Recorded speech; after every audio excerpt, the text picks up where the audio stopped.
नमस्कार, जनता टीवी देख रहे हैं आप। आपके साथ मैं हूं खुशबू पांडे। तो चलिए रुक करेंगे खबरों की ओर। उत्तराखंड के जौली ग्रांट एयरपोर्ट से राज्य सरकार एयर कनेक्टिविटी योजना के तहत आज 3 बड़े शहर अयोध्या, वाराणसी और अमृतसर के लिए नियमित फ्लाइट सेवा शुरू की गई है। सीएम धामी ने जौली ग्रांट एयरपोर्ट से सभी उड़ानों का शुभारंभ किया है।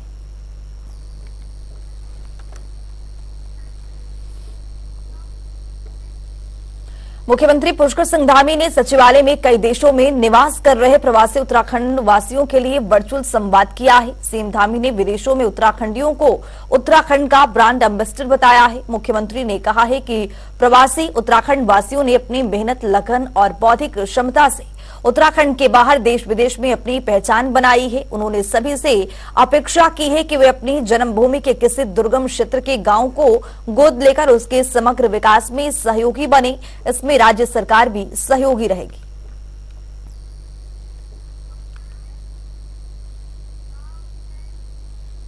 केंद्र सरकार ने राज्य में कमेटी फॉल को टनल पार्किंग, हरबर्टपुर में आईएसबीटी समेत 33 विकास योजनाओं के लिए 559 करोड़ रुपए की जारी किए हैं, जिस पर मुख्यमंत्री पुष्कर सिंह धामी ने प्रधानमंत्री नरेंद्र मोदी और वित्त मंत्री निर्मला सीतारमण का आभार व्यक्त किया है। दरअसल मुख्यमंत्री अवस्थापना विकास से जुड़ी इन सभी योजनाओं के प्रस्ताव को जल्द मंजूरी देने के लिए केंद्र सरकार से अनुरोध किया है। इसके लिए सीएम ने केंद्र को पत्र भी लिखा था।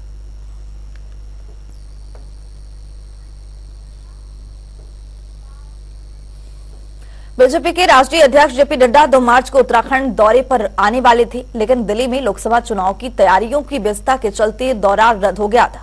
बता दें कि नड्डा को हल्द्वानी, हरिद्वार और देहरादून में 3 बड़े राजनीतिक कार्यक्रमों में शामिल होना था, लेकिन एक बार फिर बीजेपी ने नड्डा के दौरे को लेकर तैयारियां शुरू कर दी है। बीजेपी प्रदेश महामंत्री का कहना है कि राष्ट्रीय अध्यक्ष का प्रस्तावित दौरा अब 9 या 10 मार्च को होना है और आज दोनों में से एक दिन तय हो जाएगा। भारतीय जनता पार्टी के राष्ट्रीय अध्यक्ष आदरणीय जगत प्रकाश नड्डा जी का कार्यक्रम अभी 2 तारीख को पहले तय हुआ था। मौसम के कारण उसको स्थगित करना पड़ा। अब आगामी 1 सप्ताह के भीतर उनका कार्यक्रम पुनः तय हो रहा है। अभी डेट फाइनल होने को है और नड्डा जी कुमाऊं की 2 लोकसभाओं का एक बूथ अध्यक्ष और बूथ अध्यक्ष ऊपर के सभी पदाधिकारियों का बड़ा सम्मेलन हल्द्वानी में करने का कार्यक्रम है और इसके साथ गढ़वाल की 3 लोकसभाओं की कोर कमेटियों की बैठक। नैनीताल उधम सिंह नगर लोकसभा का टिकट मिलने के बाद पहली बार केंद्रीय रक्षा एवं पर्यटन राज्य मंत्री अजय भट्ट लालू कुआं पहुंचे। वहां पर पहुंचे कार्यकर्ताओं ने उनका गर्मजोशी से ढोल नगाड़ों के आतिशबाजी के साथ फूलमालाओं से स्वागत किया है। स्वागत के कार्यक्रम के बाद अजय भट्ट लालकुआं रेलवे स्टेशन पहुंचे और लालकुआं से अमृतसर के लिए चलने वाली रेलगाड़ी को हरी झंडी दिखाकर रवाना किया।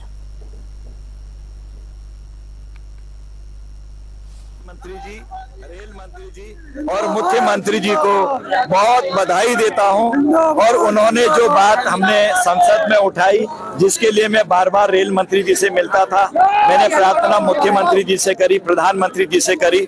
उन्होंने तत्काल प्रभाव से ये रेल प्रारंभ कर दी है। अभी अयोध्या के लिए रेल ले जाना है, उसको भी चला रखा है और अभी हम लोगों ने कई प्रकार की रेलें और चलें, उसके लिए भी मैंने कोशिश करी है। हवाई जहाज की भी कोशिश कर रहे हैं कि अमृतसर तक और अयोध्या तक यहाँ से हवाई जहाज भी लगे। ईश्वर चाहेगा तो सारी जितने संकल्प हमने लिए हैं ये पूरे होंगे। इसे मिनी पंजाब कहते हैं। यहाँ के पिछले 20-25 पहले तो पूरे क्षेत्रवासियों को, पूरे तराई वासियों को, कुमाऊं वासियों को बहुत बहुत दिल की गहराइयों से बहुत बहुत बधाई है।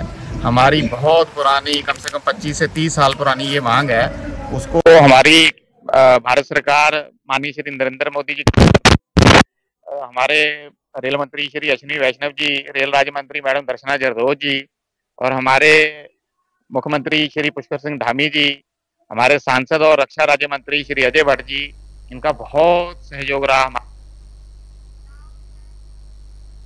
2024 लोकसभा चुनाव का टिकट फाइनल होने के बाद सांसद अजय टम्टा पहली बार अल्मोड़ा पहुंची, जहां सांसद अजय टम्टा का बीजेपी कार्यकर्ताओं ने फूल मालाओं और गाजे बाजे के साथ जोरदार स्वागत किया है। बता दें कि चौथी बार लोकसभा टिकट मिलने पर अजय टम्टा ने प्रधानमंत्री नरेंद्र मोदी, बीजेपी अध्यक्ष जेपी नड्डा, सीएम पुष्कर सिंह धामी का आभार व्यक्त किया है।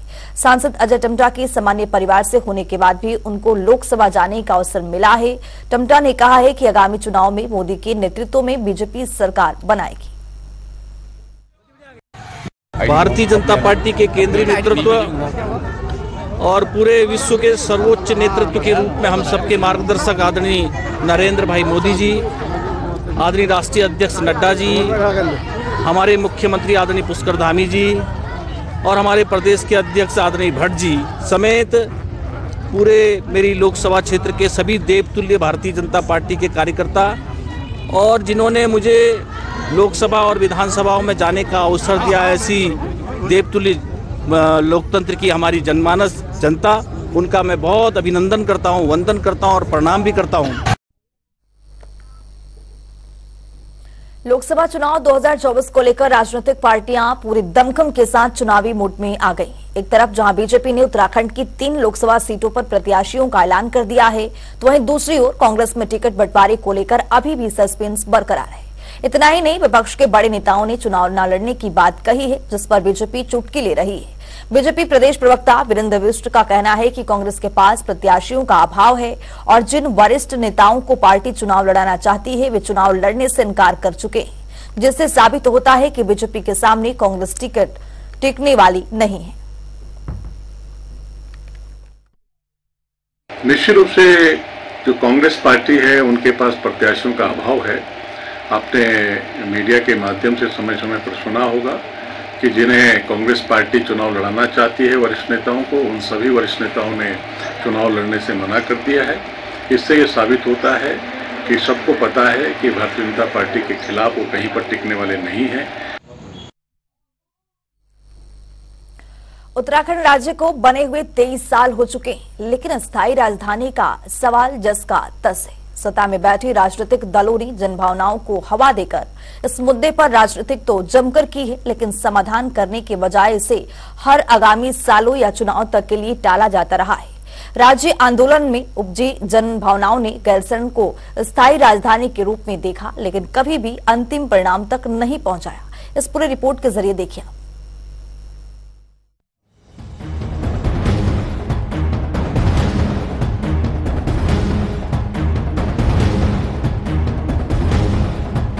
उत्तराखंड राज्य गठन के दौरान 2 नए राज्यों का भी गठन हुआ, जहां राजधानी को लेकर कोई बहस नहीं है, लेकिन उत्तराखंड में स्थायी और अस्थायी राजधानी के मुद्दे पर हमेशा से बहस हुई। 9 नवंबर साल 2000 उत्तर प्रदेश से अलग एक राज्य का गठन हुआ। इसका नाम था उत्तराखंड, जिसे बने 23 साल हो गए। वहीं गैरसैंण को राजधानी बनाने की मांग राज्य बनने से 40 साल पहले यानी कि 1960 की। तब इसकी मांग पेशावर कांड के महानायक वीर चंद्र सिंह गढ़वाली ने की थी। गैरसैंण गढ़वाल और कुमाऊं की सीमा पर स्थित है, दोनों मंडल के लोगों को सहूलियत होगी। इसी तर्क के आधार पर गैरसैंण को राजधानी बनाने की मांग की जाती है। वहीं राज्य के बजट सत्र 2024 के दौरान यह मुद्दा फिर से गर्मा गया। बजट सत्र के दौरान बीजेपी के विधायक अनिल नौटियाल ने कहा 20 करोड़ की बजाय गैरसैंण के लिए 100 करोड़ के बजट का प्रावधान किया जाए। कांग्रेस से विधायक तिलक राज मेहड़ ने कहा राजधानी देहरादून के लिए भी बजट में प्रावधान किया जाना चाहिए। और आज भी अस्थायी राजधानी और स्थायी राजधानी को लेकर हमेशा चर्चा होती है। अस्थायी राजधानी ग्रीष्मकालीन गैरसैंण में बने, किसी को कोई आपत्ति नहीं है।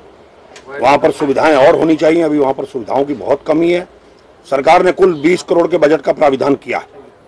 अच्छा होता कि 20 करोड़ की अगर वहां प्राविधान किया है तो देहरादून के अंदर स्थायी राजधानी का भी बजट के अंदर प्राविधान करते।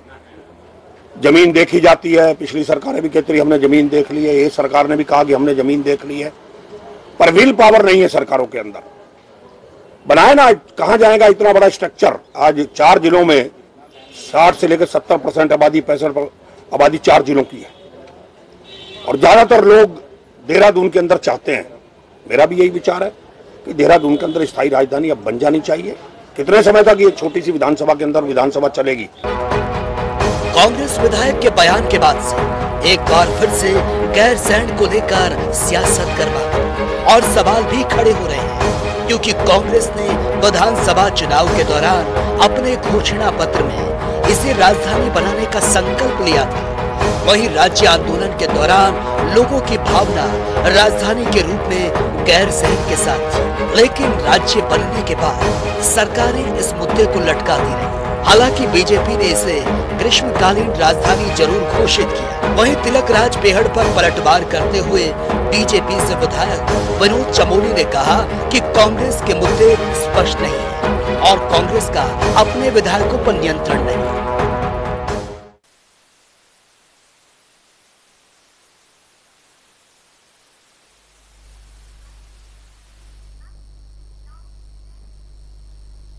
छोटे से ब्रेक के लिए फौरन होंगे हाजिर। देखते रहिए जनता टीवी।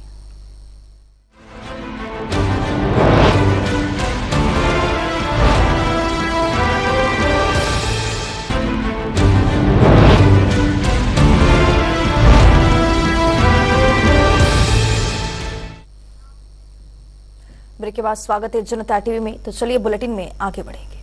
सैनिक कल्याण मंत्री गणेश जोशी ने आज देहरादून स्थित गोन्याल गांव में संधाम निर्माण स्थल का निरीक्षण किया है। इस दौरान मंत्री ने निर्माण स्थल पर कई कमियों को खामियां पाई है, जिसको लेकर मंत्रियों ने अधिकारियों और निर्माण ढाई संस्था के अधिकारियों को तय समय पर कार्य करने के जरूरी निर्देश भी दिए हैं। सैनिक कल्याण मंत्री गणेश जोशी ने कहा है कि सैन्य धाम का निर्माण 5वें धाम के रूप में होना है, ऐसे में इस जगह पर कोई कमी ना रहे। इसके निर्माण के बाद चारों धामों की भांति सैन्य धाम को देखने के लिए भी देश दुनिया से लोग आएंगे।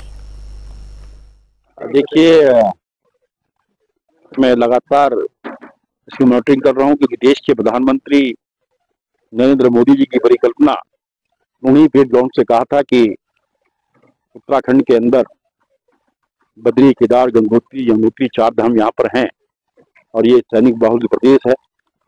देश की सीमा पर रक्षा करने वाला हर 5वां सैनिक हमारे उत्तराखंड से होता है। यहाँ पर सैन्य धाम बनना चाहिए और उनकी भावना के अनुरूप उससे सिंह धामी सरकार सैन्य धाम का निर्माण यहाँ पर करा रही है। लगभग 95 करोड़ से अधिक इसकी कॉस्ट आ रही है और उसको पूरा करने का सौभाग्य मुझे प्राप्त हुआ है। कांग्रेस पार्टी के वरिष्ठ नेता प्रीतम सिंह ने बीजेपी में शामिल होने की अफवाहों पर विराम लगाते हुए कहा कि बीजेपी ने अपने प्रत्याशी घोषित कर दिए। अब इस तरह से अफवाह फैलाने वाले के मुंह पर एक बड़ा तमाचा है। वहीं बीजेपी प्रदेश महामंत्री आदित्य कोठारी ने बड़ा बयान देते हुए कहा है कि आम जन के लिए तभी धुआं उठ रहा है। कांग्रेस पार्टी के कई विधायक अभी भी बीजेपी के संपर्क में, वक्त आने पर उनके नाम का ऐलान भी किया जाएगा।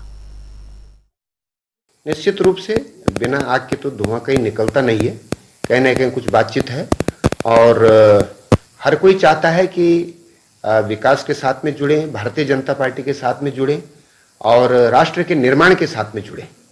जब से इस देश में भारतीय जनता पार्टी के नेता और देश के प्रधानमंत्री के रूप में आदरणीय नरेंद्र मोदी जी आए हैं, तब से विभिन्न दलों के लोग, चाहे क्षेत्रीय दल हों चाहे राष्ट्रीय दल हों, बड़े बड़े नेताओं ने अपनी पार्टी छोड़ करके, क्योंकि अपनी पार्टी के माध्यम से वो देश की सेवा नहीं कर पा रहे। पेंशन और गैरसैंण राजधानी सहित अपनी कई मांगों को लेकर राज्य आंदोलनकारी ने अल्मोड़ा में धरना प्रदर्शन किया है। चौखान घाट में किए प्रदर्शन में राज्य आंदोलनकारियों ने 20,000 पेंशन देने की मांग की है। वहीं राज्य आंदोलनकारियों ने राज्य सरकार पर मांगों पर गौर नहीं करने का गंभीर आरोप लगाया है। राज्य आंदोलनकारी ने सरकार से ग्रीष्मकालीन सत्र चलाने की भी मांग की है।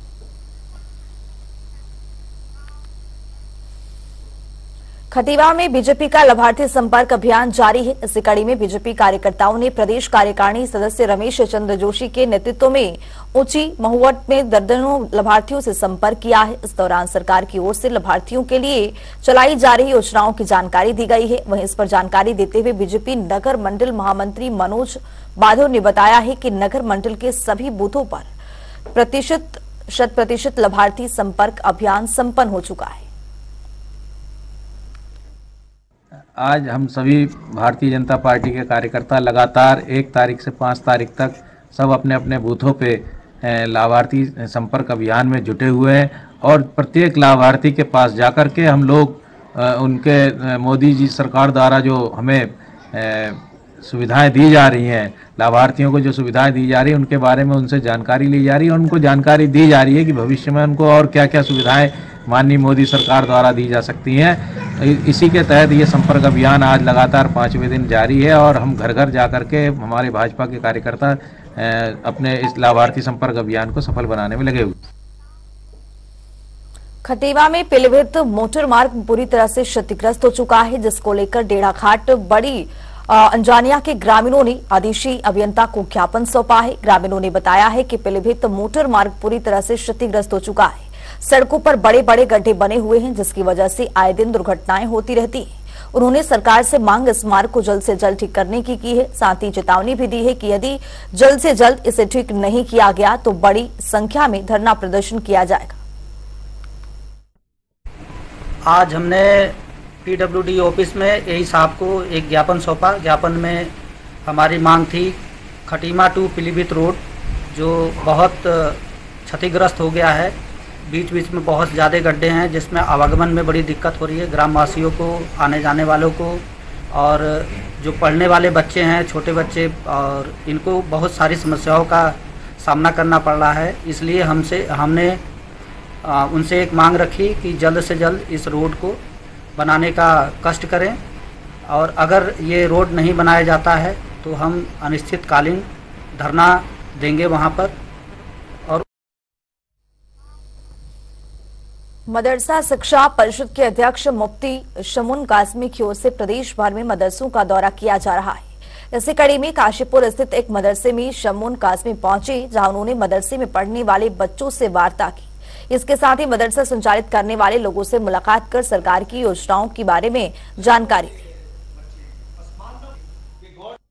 नहीं, देखिए, एक तो ये कि जो माननीय मुख्यमंत्री श्री पुष्कर सिंह धामी जी के नेतृत्व में हम मदरसों में पढ़ने वाले जो गरीब घरों से ताल्लुक़ रखते हैं, पसमानदा समाज से उनका ताल्लुक़ है, उन्हें ये मदरसों के हमारे जो संचालक महोदय यहाँ सब आए हैं और बदरुल उलूम के अंदर हम लोग बैठे हैं।